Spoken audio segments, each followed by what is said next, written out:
دفتن اس نے سر اٹھایا۔ میراج سلطان کی قبر سے ذرا فاصلے والی قبر کو دیکھا۔ چہرے پہ ایک بار پھر ملال تھا۔ وہ اپنی جگہ سے اٹھا، چند قدم آگے آیا اور گھٹنوں کے بل اس قبر کے کتبے پہ بیٹھ گیا۔ قبر کے کتبے پہ نگین سلطان لکھا تھا۔ عمر نے اس گیلی قبر پہ اپنا ہاتھ پھیرا، گلے میں کچھ اٹکا۔ میں آپ کو بھی مس کرتا ہوں۔ وہ ذرا رکا۔ امی؟ اس کے لبوں سے ایک لفظ نکلا۔ سارے قبرستان میں بھٹکتی روحیں بھی شانت ہو گئیں۔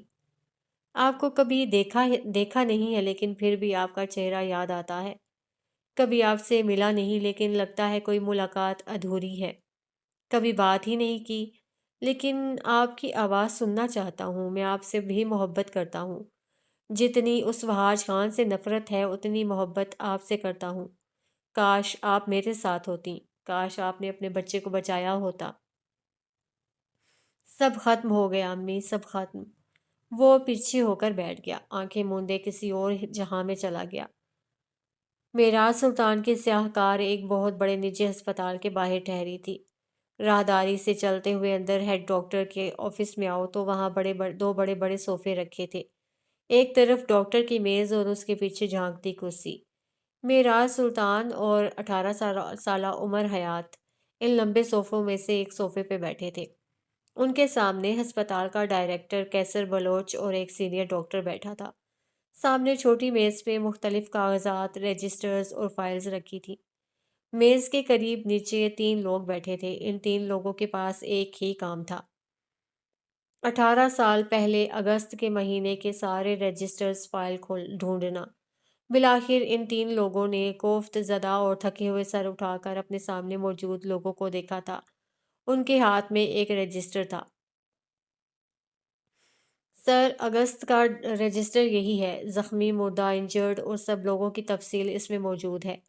ڈیلیوری کے لیے لائی جانے والی تمام عورتوں کی ساری تفصیل اس کے اندر موجود ہے۔ ان تینوں میں سے ایک ادھیڑ عمر مسیح نرس بولی تھی۔ میراج نے اس کے ہاتھ سے رجسٹر لے لیا۔ عمر خاموش، آکورڈ بیٹھا رہا۔ انہوں نے 17 اگست والے صفحات کھولے۔ وہ سب کے سب نام پڑھتے گئے، انگلی سے نیچے کرتے ایک جگہ وہ ٹھہرے: نگین وہاج۔ اس نام پہ وہ رک گئے، نظر ترچھی کر کے اپنے پاس بیٹھے نوعمر لڑکے کو دیکھا، پھر سر جھٹکا۔ ادھیڑ عمر نرس بتا رہی تھی: اس دن ہمارے یہاں صرف 6 ڈیلیوریز ہوئی تھیں۔ وجہ یہ تھی کہ ہماری دونوں ڈاکٹر چھٹی پہ تھیں اور پیچھے صرف 2 ڈاکٹر تھیں۔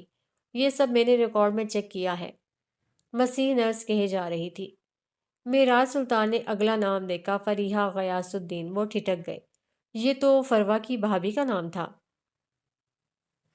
کسی شبے کے تحت انہوں نے اگلے خانے میں لکھا ایڈریس دیکھا، پھر مریض کے رشتہ داروں کے خانے میں فروا کا نام دیکھا۔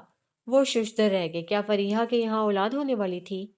لیکن اگر ایسا کچھ تھا تو فروا نے انہیں بتایا کیوں نہیں؟ بلکہ کسی کو بھی کیوں نہیں بتایا؟ نگین کے رشتے سے انکار کے بعد فروا کے خاندان سے سلطان خاندان کا میل جول بند ہو گیا تھا۔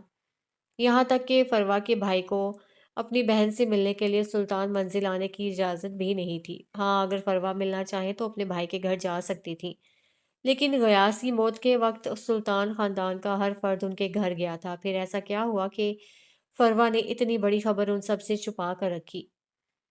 فروا کا تو پھر بھی سمجھ میں آتا ہے، لیکن ان کی اپنی بیوی نے بھی ان سے یہ سب چھپایا۔ فریحہ کے یہاں مرا ہوا بیٹا پیدا ہوا تھا۔ انہوں نے تمام نام چیک کیے، لیکن ان کا ذہن بار بار اپنی بہن کے نام پہ جا رہا تھا۔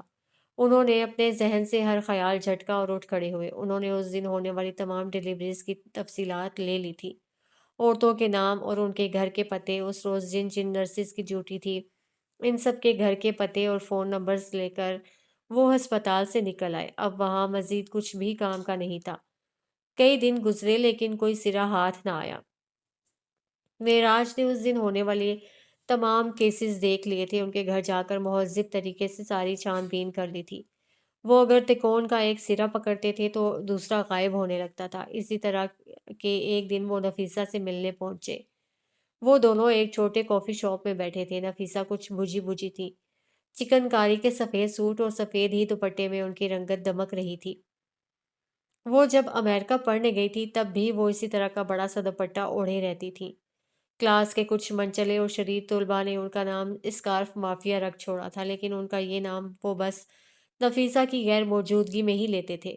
اگر کبھی کوئی ان کی موجودگی میں ان کو اس نام سے پکار لیتا تو اس کے ساتھ وہ ہوتا تھا کہ اس کی ماں اس کو روئے۔ نفیسہ، مجھے کچھ تو بتاؤ، تم اتنی بے وقوف تو نہیں لگتی کہ ہسپتال سے کسی کا بھی بچہ اٹھایا اور آ گئی؟ تم کیوں مجھے پاگل کر رہی ہو؟ وہ عاجز آ گئے تھے۔ سینئر، میں آپ کو بتا رہی ہوں، میں ایک کیس کے سلسلے میں اس ہسپتال گئی تھی، میرا کام ہو گیا تھا۔ جب میں نکلنے لگی تب ہسپتال کی بیک سائڈ کی جانب کچرے کے ڈرم رکھے تھے وہاں، وہ بتا رہی تھی جب معراج نے ناگواری سے ان کی بات کاٹی۔ یہ بات تم مجھے 1,00,000 بار سنا چکی ہو۔ وہ بری طرح جھنجھلائے تھے۔ نفیسہ نے کچھ نہیں کہا، وہ بس خاموش بیزار بیٹھی رہی۔ معراج نے ایک گہرا سانس لیا۔ نفیسہ اب بھی غائب دماغی سے کپ کے سرے پہ انگلی پھیر رہی تھی۔ معراج چند لمحہ بغور ان کو دیکھتے رہے، پھر آگے کو ہوئے۔ نفیسہ، عمر ٹھیک کہتا ہے، وہ میرے پاس ہے، وہ ایک ہیرا ہے۔ تم دیکھنا، میں اسے تراش کر ایسا بناؤں گا کہ دنیا اس پہ فخر کرے گی۔ تم میری بہن ہو، میری دوست ہو، تمہارا بیٹا میرا بیٹا ہے، تم اس کی اتنی فکر کیوں کر رہی ہو؟ وہ ان کے چہرے کو دیکھتے ہوئے فکر مندی سے کہہ رہے تھے۔ اگر کوئی آپ سے آپ کی حالیں چھین لے تو کیا آپ تب بھی خود کو اسی طرح تسلی دیں گے؟ ان کی آواز میں طنز نہیں تھا، وہ بس پوچھ رہی تھی۔ میں جانتی ہوں وہ ہیرا ہے، اور آپ کو اپنا ہیرا کبھی بھی کسی دوسرے کے ہاتھ یا گلے میں اچھا نہیں لگتا۔ وہ میرا ہیرا ہے، اسے میرے پاس رہنا چاہیے تھا۔ 18 سال سے میرے گھر کو اور مجھے عمر کے علاوہ اور کسی اور چیز کی عادت نہیں رہی۔ اب میں کیا اس گھر میں کیا کروں؟ وہ معراج کو دیکھتے ہوئے ہلکی آواز میں کہہ رہی تھی۔ میرے کام، میرا دن تو عمر سے شروع ہو کر عمر پہ ہی ختم ہوتا تھا، اب پتہ ہی نہیں چلتا دن شروع کب ہوا اور کب ختم۔ وہ میرا بیٹا ہے، اسے خدا نے میرے لیے بھیجا ہے، پھر لے کیوں لیا؟ ان کی آواز میں رنج تھا۔ میں تمہیں سمجھ سکتا ہوں، میں آپ نہیں سمجھ سکتے سینئر۔ نفیسہ نے قطعی انداز میں ان کی بات کاٹی۔ آپ کی اولاد آپ کی محبت کو ضد کا نام دے کر چھوڑ کر نہیں گئی۔ آپ کی اولاد آپ کو کے پاس ہے۔ آگ کو دور سے دیکھ کر بس خوف آتا ہے، جب تک جلو گے نہیں درد کا اندازہ نہیں ہوتا۔ میں نے بھی 10 سال اولاد کے بغیر گزارے ہیں نفیسہ، میں اولاد کا درد سمجھ سکتا ہوں۔ انہوں نے برا مانا تھا۔ نفیسہ آگے کو ہی اپنی سیاہ ذہین آنکھیں ان کے چہرے پہ گاڑ دیں۔ آپ کو دیا ہی نہیں گیا سینئر، آپ اس چیز کے لیے ترستے ہیں، مجھ سے دے کر چھینا گیا ہے اور میں تڑپ رہی ہوں۔ ہم دونوں کی تکالیف مختلف ہیں۔ وہ بول کر ایک بار پھر یہاں سے وہاں دیکھنے لگی۔ معراج چند لمحہ سوچتے رہے، پھر نفیسہ کو دیکھا۔ بیرسٹر نفیسہ حیات، انہوں نے ایک تحکم سے ان کو پکارا۔ یہ کچھ دیر قبل والے معراج نہیں تھے۔ نفیسہ چونک گئی۔ میں جسٹس معراج آپ سے سوال کرتا ہوں کہ 17 اگست کا واقعہ آپ مجھے ایک وکیل کی حیثیت سے سنائیں۔ نہ ایک لفظ جھوٹ، نہ کوئی اضافی سچ، نہ آپ کچھ بات چھپائیں گی اور نہ کوئی بات بڑھا چڑھا کر بتائیں۔ میں آپ سے سوال کرتا ہوں اور آپ مجھے جواب دیں ہیں۔ عمر حیات کی ماں کی حیثیت سے نہیں، بیرسٹر نفیسہ حیات کی حیثیت سے۔ نفیسہ بغیر پلک جھپکے سانس روکے ان کو سن رہی تھی۔ ایسا لگ رہا تھا کہ اس طرح کی پکار کو سنے ہوئے بھی ایک عرصہ گزر گیا ہے۔ عمر حیات کو اندازہ بھی نہیں تھا وہ جس عورت کو ضدی کہہ کر چھوڑ آیا تھا، وہ عورت اس کے لیے اپنا عشق چھوڑ چکی تھی۔ نفیسہ سیدھی ہو کر بیٹھ گئیں، آنکھوں میں 18 سال پہلے کے سارے مناظر گھوم گئے۔ اب وہ ایک غمزدہ ماں نہیں تھیں، وہ ایک زیرک وکیل تھیں۔ اور وکیلوں نے بھلا کبھی جھوڑ والا کام کیا تھا؟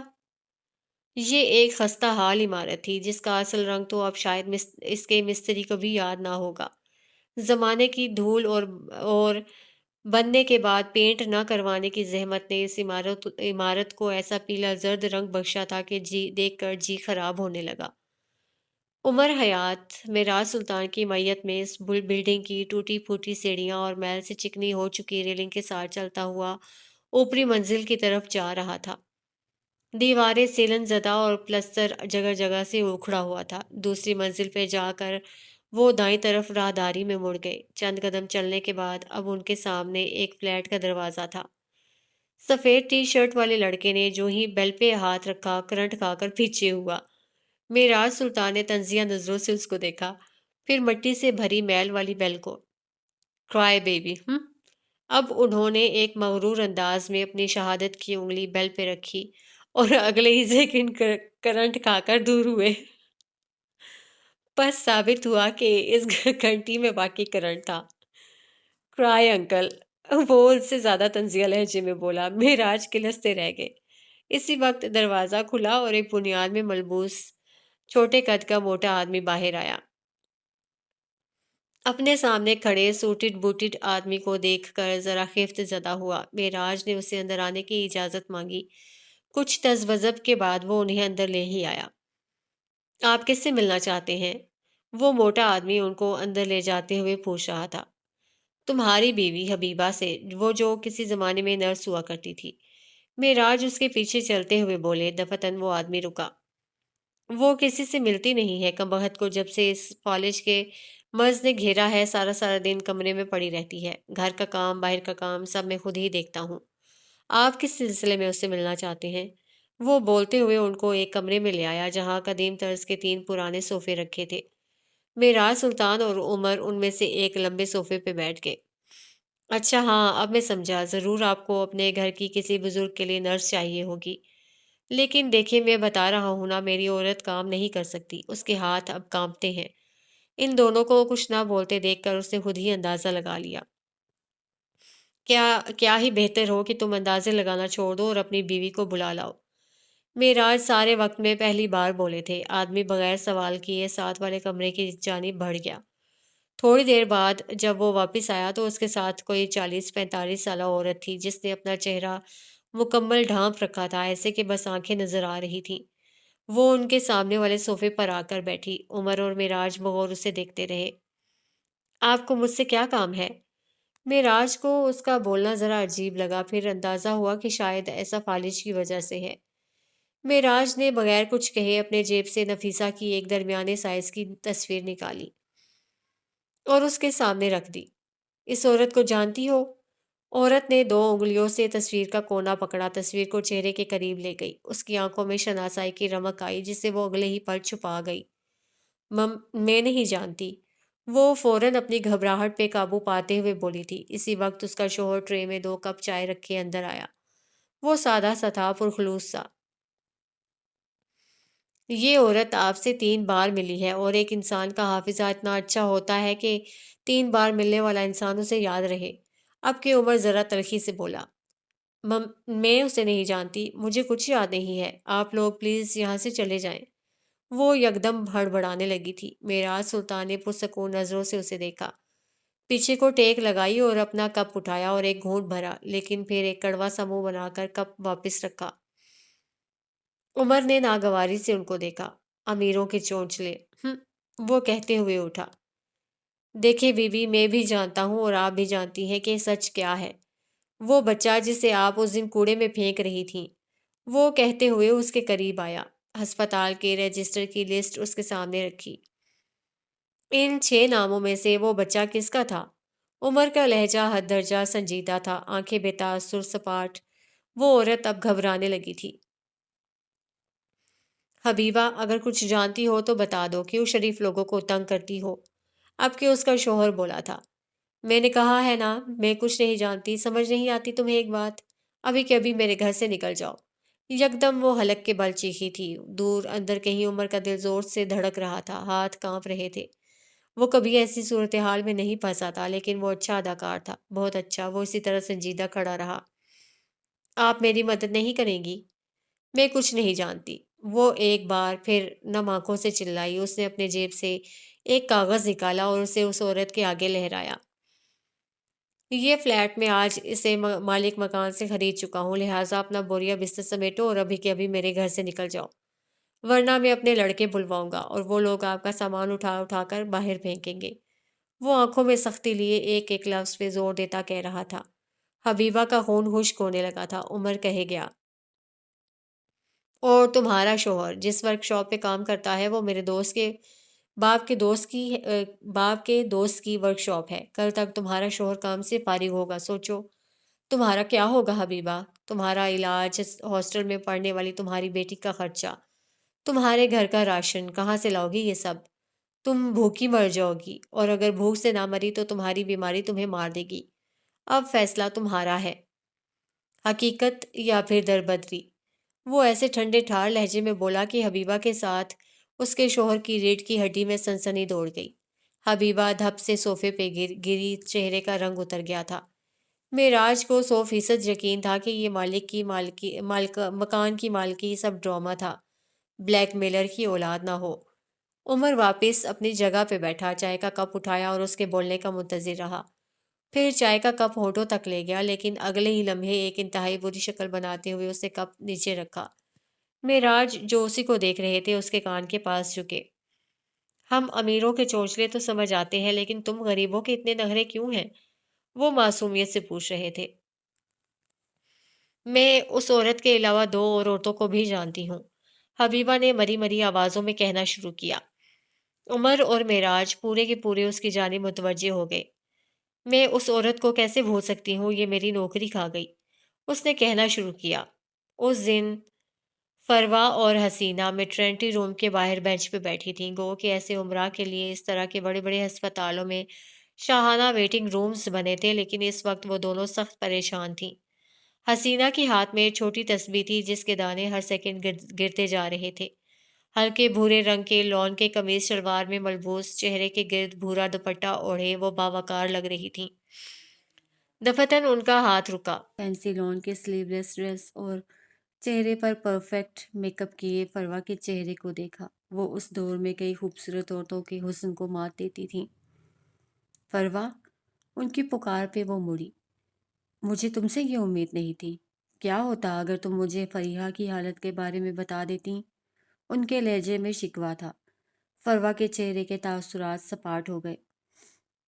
میری بھابھی میرا خاندان ہے، ان کے اچھے برے کی خبر بس مجھے ہونی چاہیے، ان کی خوشی اور غم سے بس میرا تعلق ہونا چاہیے۔ سلطان منزل کے لوگوں کی پہلے بھی ہم پہ بہت مہربانیاں ہیں، مزید نہیں چاہتی میں۔ ان کے ہر لفظ میں تلخی تھی۔ لیکن فروا پھر بھی حسینہ نے کچھ کہنا چاہا۔